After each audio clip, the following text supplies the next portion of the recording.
আমি আপনাদের খিদমতে একটি আয়াত তেলাওয়াত করেছি সূরাতুল আ'রাফ। এই আয়াতের মধ্যে আল্লাহ পাক রব্বুল আলামিন আমাদের একটা কুধারণা, ভুল ধারণা আল্লাহ তাআলা খণ্ডন করেছেন। ভুল ধারণা কি? যে মানুষ মনে করে ঈমান আনলে, ঈমানের পথে চললে, আল্লাহর হুকুম মানতে গেলে অনেক কষ্টের সম্মুখীন হতে হয়। আরে সবভাবে চলা এত সহজ না, সৎ জীবন যাপন করাটা অনেক কঠিন। আমাদের সমাজের মধ্যেও এমন একটা কথা প্রচলিত আছে, বর্তমান সময়ের ছেলে পেলেদের কথায় ভাইরাল আছে, তারে সৎ হইয়া চলা এত সহজ না, অনেক কঠিন। আল্লাহ পাক রব্বুল আলামিন এই আয়াতের মধ্যে ইরশাদ করেছেন, ওয়াল্লাযীনা আমানু ওয়া আমিলুস সালিহাতি লা নুকাল্লিফু নাফসান ইল্লা উসআহা। যারা ঈমানদার, সৎ কর্মপরায়ণ, নেক আমল করে, তাদেরকে আমি সব কিছু তাদের সাধ্যের ভিতরে, সাধ্যের মধ্যেই সহজ করে দিই, তাদের জিন্দেগিকে আমি কঠিন করে দিই। অন্য আয়াতের মধ্যে আছে, লা নুকাল্লিফু নাফসান ইল্লা মা আতাহা। আল্লাহ ঈমানদার ব্যক্তিকে এমন কোন হুকুম দেন না যে হুকুম পালন করার আসবাব আল্লাহ তাকে দেন না। সব সহজ। সারা পৃথিবীর মধ্যে সবচেয়ে সুখের, সুন্দর, সহজ জীবন হল মুমিন সম্প্রদায়ের ঈমানদার। তার দেশের মধ্যেও জিন্দেগি সহজ, দেশের বাহিরেও সহজ, ঘরের জিন্দেগিও সহজ, সমাজের জিন্দেগিও সহজ। বিবির সঙ্গে তার জীবন সহজ, ছেলে মেয়ের সঙ্গেও তার জীবন সহজ। আল্লাহ পাক রব্বুল আলামিন আরহামুর রাহিমিন, আকরামুল আকরামিন, বান্দাদের জন্য সাধ্যের বাইরে কষ্টকর কোন বিধান আল্লাহর বান্দা বান্দীদের উপর কখনো চাপায় না। আল্লাহ বলেছেন, ঈমানদার সৎকর্মপরায়ণ মানুষের জীবন আমি সহজ করে দিই, তার সাধ্যের ভিতরেই করে দিই। আর এটাকে আমাদের সমাজের মধ্যে ভাইরাল করছে, এই ভালোভাবে সৎভাবে চলাটা এত সহজ না, ওটাকে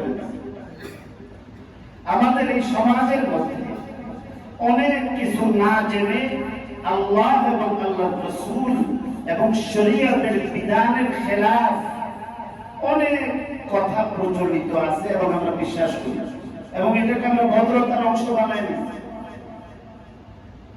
একটা কথা দেখবেন যে আমাদের দেশে কোনো মানুষ যদি মারা যায়, ইন্তেকাল করে, তো অনেকেই কিন্তু সমবেদনা জানায়। কোথাও কোথাও কোনো ব্যবসায়ী, কোনো নেতা অথবা বিশিষ্ট কোনো ব্যক্তির ইন্তেকাল হলে সুখ সন্তপ্ত পরিবারের জন্য সমবেদনা জানিয়ে আপনার কোথাও ব্যানারও লাগানো হয়। এখানে লেখে কি যে অমুক ব্যক্তি, অমুক ব্যবসায়ী, ওনার অকাল মৃত্যুতে আমরা গভীরভাবে শোকাহত। অকাল মৃত্যু মানে যে কালে মরণের কথা, এই কালের আগে সে কি করছে, বৈশাখ মাসে কাঁঠাল পাকার কথা, এটা চৈত মাস বা মাঘ মাসের মধ্যে কাঁঠাল বেরোচ্ছে।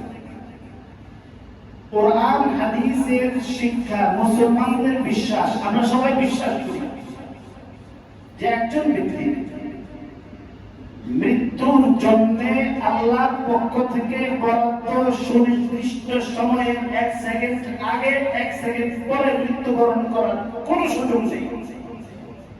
যার যখন যেভাবে আল্লাহ মৃত্যু নির্ধারণ করেছেন আসমান জমিন সৃষ্টির 50,000 বছর আগে, সে সময় তার মৃত্যু হবে। তাহলে অকাল মৃত্যু হয় কি করে? অকাল মৃত্যু হয় না, সুনির্দিষ্ট কালের মধ্যেই তার মৃত্যু হয়। এগুলি আমাদের মুসলিম সংস্কৃতির মধ্যে অপসংস্কৃতির আগ্রাসন ঢুকে গেছে। তো ঠিক এভাবে আল্লাহ পাক রব্বুল আলামিন মুমিনের জিন্দেগি যদি কঠিন হয়, সৎভাবে চলা যদি কঠিন হয়, সৎভাবে চলতে গেলে যদি বিপদের সম্মুখীন হওয়ার লাগে, তাহলে আল্লাহ তাআলা দয়ালু আল্লাহর বান্দাদের জন্য এই পথ নির্বাচন কখনো করতেন না। আল্লাহ বলেন আমি সহজ করে দিয়েছি, আর আমরা বলি যে না, সহজটা কঠিন। আল্লাহ কেমন সহজ করছেন? কোন এক ব্যক্তি নামাজের দৃষ্টান্ত, বাচ্চাদের উপর কোন নামাজ নেই, শিশু অবস্থায় তার কোন নামাজ নাই, সাবালক হয়েছে, তার বিবেক বোধ ঠিক না, সে মস্তিষ্কের বিকৃতি রোগে আক্রান্ত, এই পাগল ব্যক্তির উপর কোন শরীয়তের বিধান নেই, আল্লাহ সহজ করে দিয়েছে। আবার মস্তিষ্কের বিকৃতি হয় না, সুস্থ, কেমনে? যে নামাজের ওয়াক্ত হইলে, এক ওয়াক্ত নামাজের মধ্যে যোহরের ওয়াক্ত হইলে একবার নামাজ পড়লে আদায় হয়ে যেতেছে, 5 বার পড়লে। আল্লাহ এত সহজ করে দিয়েছেন যে ওযু করো, যদি পানি থাকে 3 বার করে দৌত করো, যদি কম হয় 2 বার করে দৌত করো, যদি 2 বার করে দৌত করার পানির সমস্যা হয় 1 বার করে দৌত করো, ফরজ আদায় হয়ে যায়। আবার 1 বার করে দৌত করতে গিয়ে নাকে পানি দেওয়া, কুলি করা, এই সব কিছুর যদি ঘাটতি দরকার হয়, শুধু ফরজ আদায় করবে। পানি যদি এতটুকু না পাওয়া যায়, আল্লাহ পাক মুমিন ব্যক্তিদের জন্য সহজ করে দিয়েছেন যে তায়াম্মুম করবে। তায়াম্মুম করতে গিয়ে আল্লাহ আবার তায়াম্মুমের মধ্যেও সহজ করছেন। কিভাবে? যে ওযুর জন্য তো পুরা 3টা অঙ্গ ধৌত করতে হয়, মাথা মুসাহ করতে হয়, এক চুল পরিমাণ জায়গা যদি শুকনা থাকে ওযু হয় না। কিন্তু তায়াম্মুমের ক্ষেত্রে আল্লাহ পাক রব্বুল আলামিন কত সহজ করছেন, যে মাটি জাতীয় কোনো কিছু হলেই চলবে, ধুলাবালু থাকাও জরুরি না।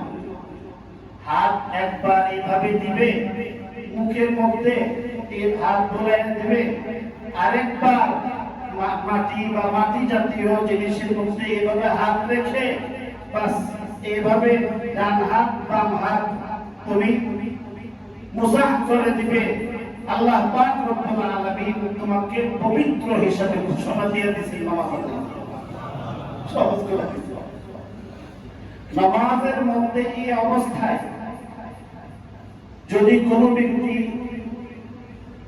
অসুস্থ হয়ে পড়ে, দাঁড়ায় নামাজ পড়তে যদি না পারে, আল্লাহ পাক রব্বুল আলামিন সহজ করে দিয়েছেন যে তুমি বসে নামাজ আদায়। বসেও যদি আদায় করতে না পারে, তো বলে যে তুমি শুইয়া ইশারা করে নামাজ আদায় করো। শুইয়া ইশারা করে নামাজ আদায় করার হালাত যদি না হয়, আল্লাহ পাক তার নামাজ মওকুফ করে দেন। 24 ঘন্টার ভিতরে যদি তার হুঁশ ফিরে না আসে, তাহলে এই নামাজগুলি কাজা করতে হয় না, আল্লাহ পাক আসান করে দিয়েছেন। নামাজের মধ্যে তেলাওয়াত করতে হয়, সূরা পড়তে হয়, দোয়া করতে হয়, তাসবিহ করতে হয়, তাকবীর করতে হয়।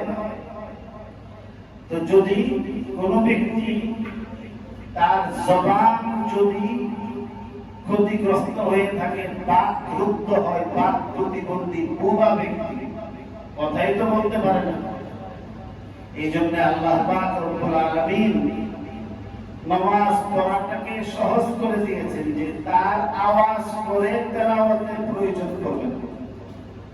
সে যদি শুধু ঠোঁট নাড়াচাড়া করে, আর এই জিহ্বা নাড়াচাড়া করলে আওয়াজ না হইলেও আল্লাহ পাক রব্বুল আলামিন এত সহজ করে দিয়েছেন যে তার কারাত হয়ে গেছে এবং তার নামাজ চলে গেছে। কোন আল্লাহ বান্দা বান্দীদের মধ্যে নারীরা একটা সম্প্রদায়, এদের সুনির্দিষ্ট একটা সময়ের মধ্যে এরা অসুস্থ হয়। এই অসুস্থ হওয়ার কারণে মাসে 3 দিন থেকে নিয়ে 10 দিন পর্যন্ত আল্লাহ তাআলা তাদের নামাজ মাফ করে দেন।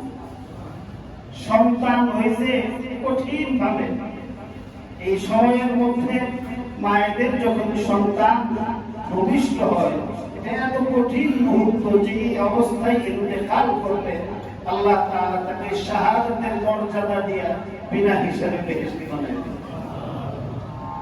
এত জীবন মরণ কঠিন সন্ধিক্ষণ পেরিয়ে একজন মা যখন সন্তান প্রসব করে আল্লাহ তাআলা নির্দিষ্ট একটা সময় পর্যন্ত তার জন্য নামাজ মাফ করে দিয়েছেন।